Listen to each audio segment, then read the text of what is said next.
नमस्कार. मी भाऊ तोरसेकर. तुम्ही बघत आहात प्रतिपक्ष.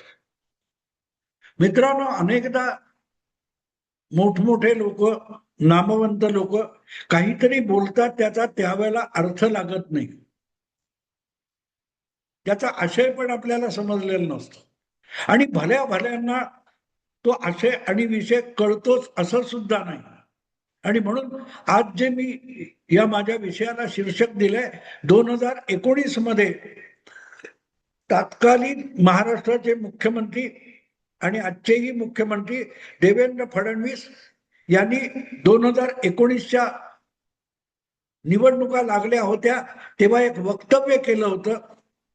त्याचा अर्थ शरद पवारांना तेव्हा लागला नव्हता, त्यामुळे त्यांनी फडणवीसांची खिल्ली उडवली होती.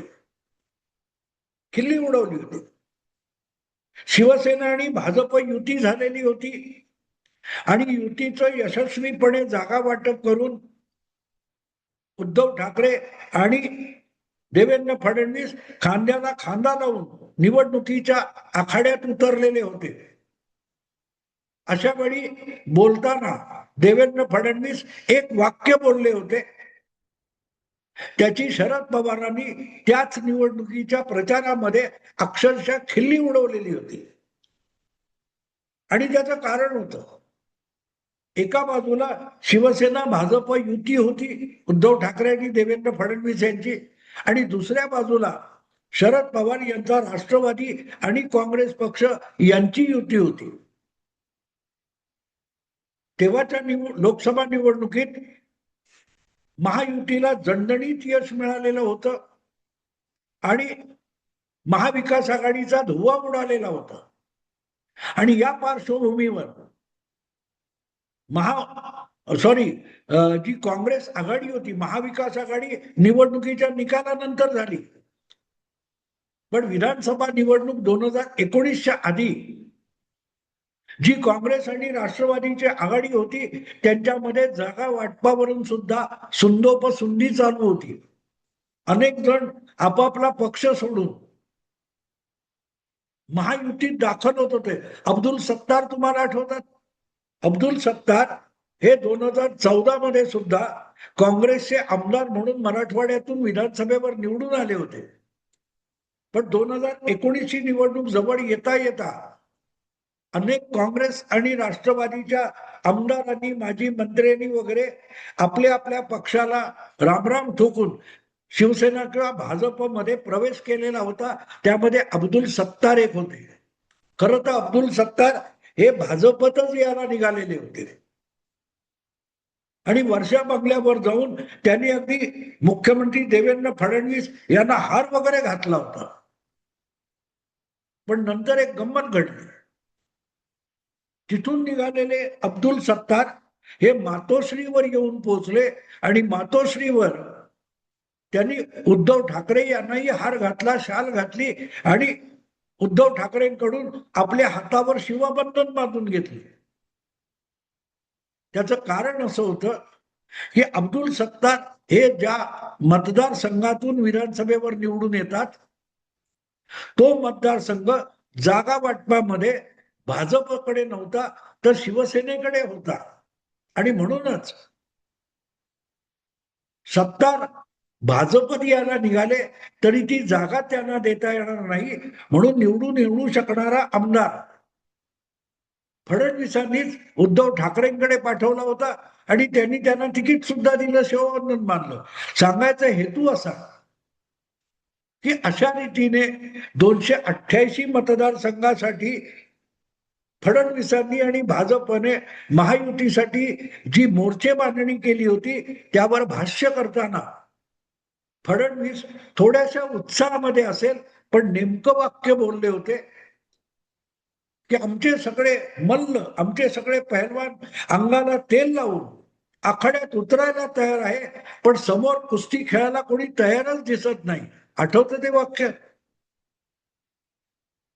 फडणवीस म्हणाले होते, आमचे सगळे मल्ल म्हणजे आमचे सगळे विधानसभा लढवणारे उमेदवार हे अंगाला तेल लावून कुस्तीच्या आखाड्यात उतरायला तयार आहे, पण त्यांच्याशी कुस्ती करायला समोर काँग्रेस आणि राष्ट्रवादीच्या आघाडीकडून अजूनही मल्ल ठरलेले नाहीत, पहलवान ठरलेले नाहीत, असं त्यांचं वक्तव्य होतं.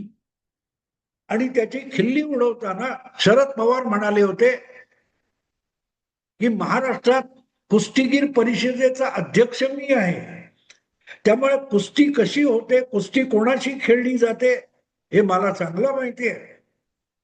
मी अशा म्हणजे ज्याला तृतीय पंथी म्हणतात अशा लोकांची कुस्ती खेळली जात नाही असं म्हणून पवारांनी देवेंद्र फडणवीसांना हिणवलेलं होतं की तुम्ही आमच्याशी कुस्ती करण्याच्या लायकीचे सुद्धा नाही. आणि पुढच्या 2.5 वर्षात शरद पवारांनी आपले शब्द खरे करून दाखवले. फडणवीसांनी निवडणूक जिंकली तरी ते सरकार बनवू शकले नाहीत. पवारांनी आपल्या नेहमीच्या चतुराईने आणि चलाखीने आणि लांडी लबाडीने महायुतीमध्ये फूट घडवली आणि मुख्यमंत्री पदाचं आमिष दाखवून उद्धव ठाकरेंना आपले सगळेच्या सगळे युतीतून निवडून आलेले 56 आमदार काँग्रेसच्या दावणीला आणून मानायला लावले. उद्धव ठाकरे 2.5 वर्षासाठी मुख्यमंत्री झाले. पुढे पक्षाचं काय झालं याच्यावर चर्चा करायचं कारण नाही, ते तुम्हाला माहिती आहे. पण मुद्दा आहे तो देवेंद्र फडणवीसांच्या त्या वक्तव्याचा. आमचे सगळे पहलवान तेल अंगाला लावून कुस्तीच्या आखाड्यात उतरायला तयार आहेत, पण समोर कोणी कुस्ती खेळायला तयारच दिसत नाही. या वक्तव्याला आता 7 वर्षापेक्षा अधिक काळ होऊन गेले. 2019. आज शरद पवारांच्या पक्षाची जी दुर्दशा आहे, म्हणजे त्यांच्या पुतण्यांनी पक्ष फोडून महायुतीत जाऊन जे काय केलं त्यामुळे राष्ट्रवादी काँग्रेस पक्ष शरद पवारांच्या हातातून पुरता निसटला. पण लोकसभेला त्यांचे 8 खासदार निवडून आले आणि ते खासदार टिकवायचे कशी ही शरद पवारांची तारांबळ आहे. विधानसभेला तर शरद पवारांच्या आयुष्यातली सगळ्यात शेवटची लहान संख्या आली, कसे बसे डबल फिगर मध्ये पोहोचले म्हणून 10 आमदार शरद पवार गटाचे राष्ट्रवादीचे निवडून आले. पण आज महाराष्ट्राच्या राजकारणात पक्ष म्हणून शरद पवार कोणाच्या खिचगणतीत नाहीत. पवार साहेब भिजले आणि काय मोठा चमत्कार झाला, पवारांनी भाकरी फिरवली, पवारांनी राजकारण फिरवलं, अशी चमचेगिरी करणारे त्यांचेच अनेक भाट स्तुती पाठक आता तर पवारांचा पक्ष संपला तरी चालेल इथपर्यंत निराशाग्रस्त झालेले. पवारांच्या पक्षाचं भविष्य काय, भवितव्य काय हे कोणी बोलू शकत नाही, ठरवू शकत नाही. इतकी दुर्दशा पवारांच्या पक्षाची होऊन गेली. आणि तिथे कळेल की फडणवीसांच्या विरोधात राजकारण करायला पवारांच्या गोटामध्ये कोणी पहलवान शिल्लक उरलेला नाही. अधूनमधून बातम्या काय येतात की कदाचित युतीमध्ये सहभागी असलेल्या सुनेत्रा पवारांच्या पक्षामध्येच शरद पवार आपला उरलेला गट विलीन करून टाकतील आणि त्या हक्काने जयंतराव पाटील यांना महाराष्ट्राच्या मंत्रिमंडळामध्ये अर्थमंत्री पद मिळेल किंवा कुठलं तरी कॅबिनेट मंत्री पद मिळेल, मेहरबानी म्हणून मिळेल. जयंत पाटील हा सुद्धा आता पहलवान राहिलेला नाही, लक्षात घ्या. शरद पवारांकडे आज वस्ताद म्हणून बघितलं जातं, पण त्या वस्तादाकडे राजकारणाच्या आखाड्यात उतरून समोरच्या मल्लाशी, समोरच्या पहलवानाशी 2 हात करू शकेल असा कोणी पहलवान उरलेला नाही. आणि इथे 2019 मध्ये देवेंद्र फडणवीस जे वाक्य बोलले होते त्याचा अर्थ आता शरद पवारांना कळेल.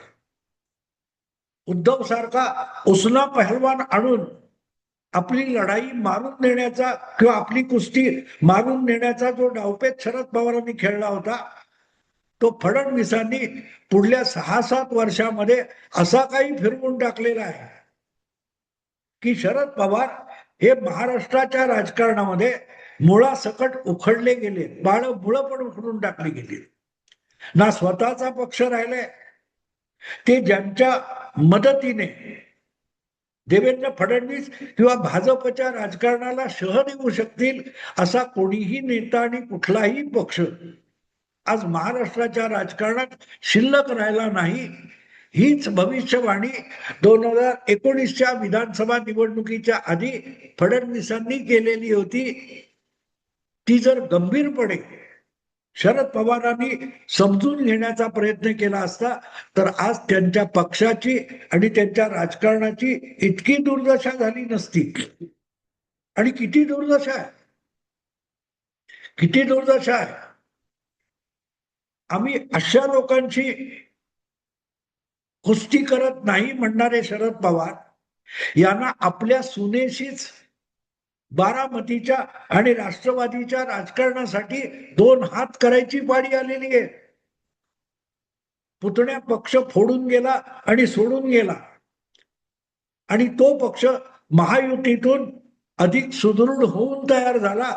आज त्या पक्षाची सगळी सूत्र त्या सुनेकडे आहेत, ज्या सुनेला शरद पवारांनी 2 वर्षापूर्वी बाहेरचे पवार म्हणून हिणवलं होतं.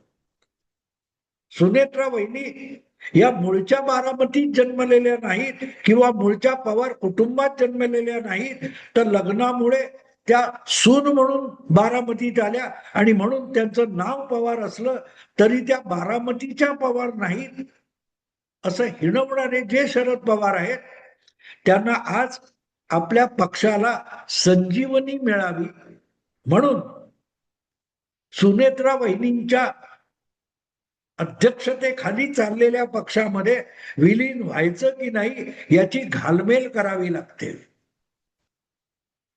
पहिलवान नाही तर नाही,